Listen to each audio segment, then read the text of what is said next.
Today we're going to be talking about accountability, forgiveness, self-forgiveness, and surrendering also, and how I used all three of these teachings in a very disappointing and difficult situation recently.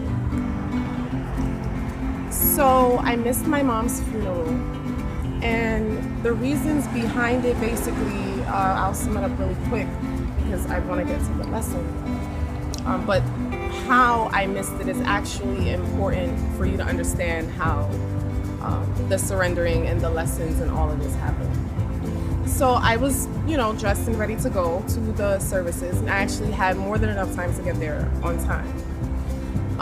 And then I was offered a ride. So, naturally, you just think like, well, yeah, a ride would really help me out right now. 9 out of 10 people, 10 out of 10 people, will accept the ride, I didn't think twice of it. It was a very casual, okay. I was grateful. Something ended up happening in their life. They were having, their own emergency at the last minute. And so things happened. I had a backup, for a taxi, but then that didn't work out either. Trying to download Uber after not being able to catch a cab, and then, phone battery going, everything just started to set quickly. But I want to back up a little bit to the moment when I had the realization that I was going to miss my mom's funeral. My brother was on the phone with the people who were going to take us. I actually didn't know exactly who was taking us, but I saw that he was on the phone with them. And I was already, a little frustrated because I knew I was going to be late. The look that I saw on his face let me know that something wasn't right. And it was at that moment that I felt this huge rush of rage, anger, nausea. I actually, it's funny, not funny, but I understand now how people pass out. I used to always wonder, how do people pass out? It's because you want to throw up, scream, you want to do so many things. Your body is just going haywire. You are overwhelmed with adrenaline. There's no words to describe how I just felt like vomiting.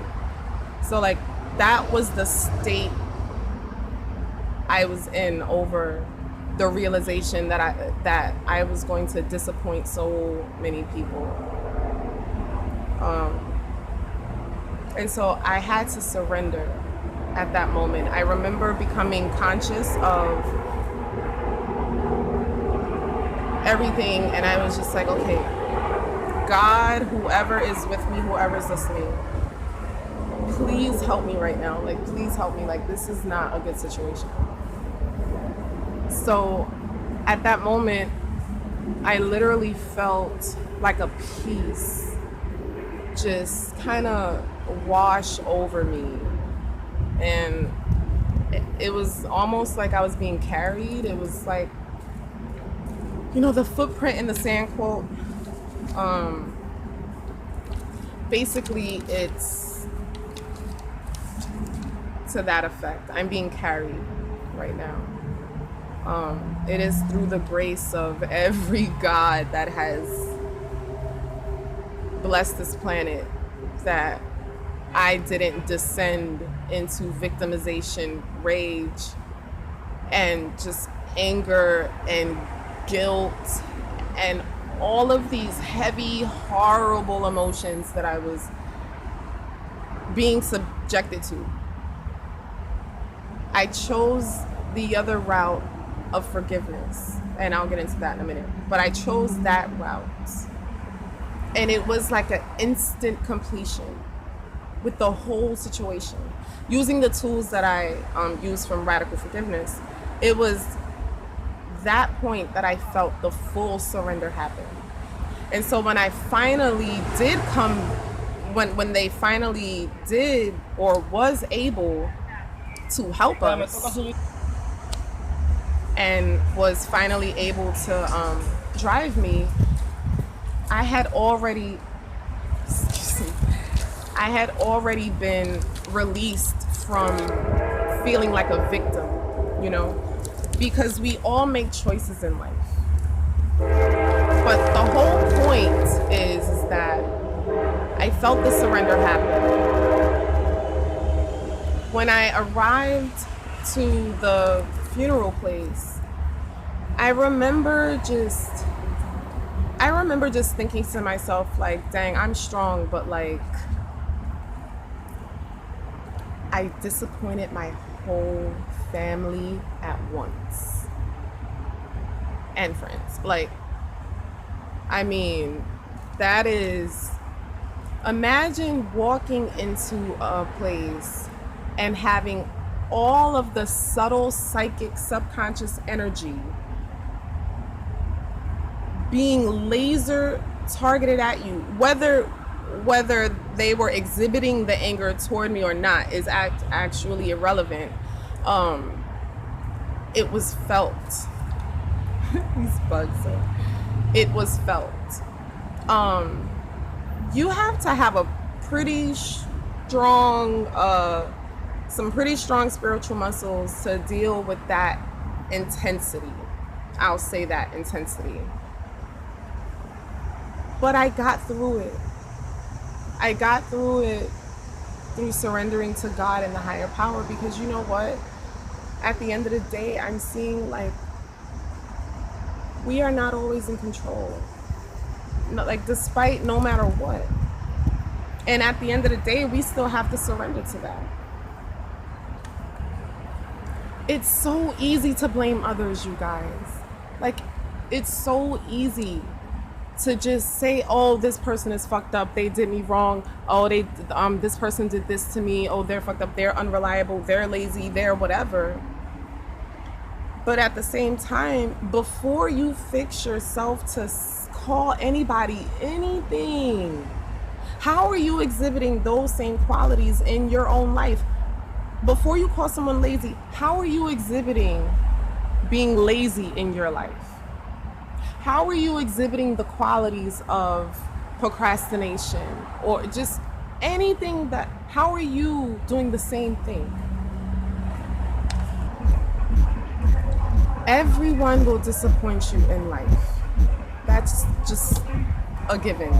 It just is.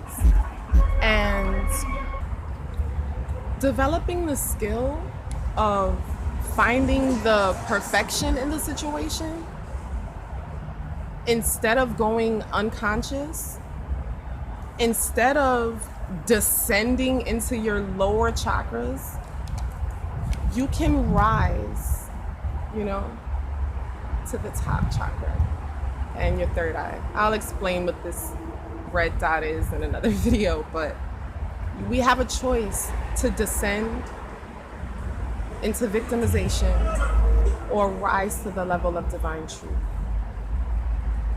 Living in the realm of divine truth is the path that I chose. And so apologizing when you're wrong or when you've caused pain to others is absolutely vital to the healing of not only you, but them. And, you know, I'm sorry for any pain that I've caused anybody. I mean, can you imagine, like, there's enough, we are at max of suffering on the planet right now. I have no desire to cause any additional pain to anybody, and I am truly, truly sorry and humbled by this situation. I found that looking beyond the 3D grid, looking beyond, like, seeking the message and the wisdom that is contained within the situation, like going beyond victim-villain mentality, you'll find truth and peace and salvation. Because when I think about it, there are just some things that we cannot change. I remember, I'll end on this note. This video is kind of long. There's a book by David Richo called The 5 Things We Cannot Change. And I read it about a year ago. And it has absolutely like revolutionized how I deal with tragedy, how I deal with just the impossible shit, right? That life is just like hurling like shit balls at you. And like, I have weapons to deal with that shit now. Like, I have a shield. And I am just grateful. And so it's my duty to share that with others and to let others know that, you know what, despite whatever is happening in life, that there is a divine perfection. Anyway, I digress. 5 things we cannot change. 1, everything changes and ends. 2, things don't always go according to plan. 3, life isn't always fair. 4, pain is a part of life, you guys. And people aren't always loving or loyal all the time. So I hope you enjoyed this video. It was kind of long, but I basically want to show you how these teachings have empowered me to a place and a state that I could have never, ever, ever imagined, not even 12 years ago. So if you're a seeker and you enjoyed this video, please give it a thumbs up. And I look forward to sharing my enlightenment journey with you, all the ugly, all the ups and downs and bads. I got some additional background music. But yeah, it was great talking to you guys today. Thank you for pressing play, and I'll talk to you soon. Bye-bye.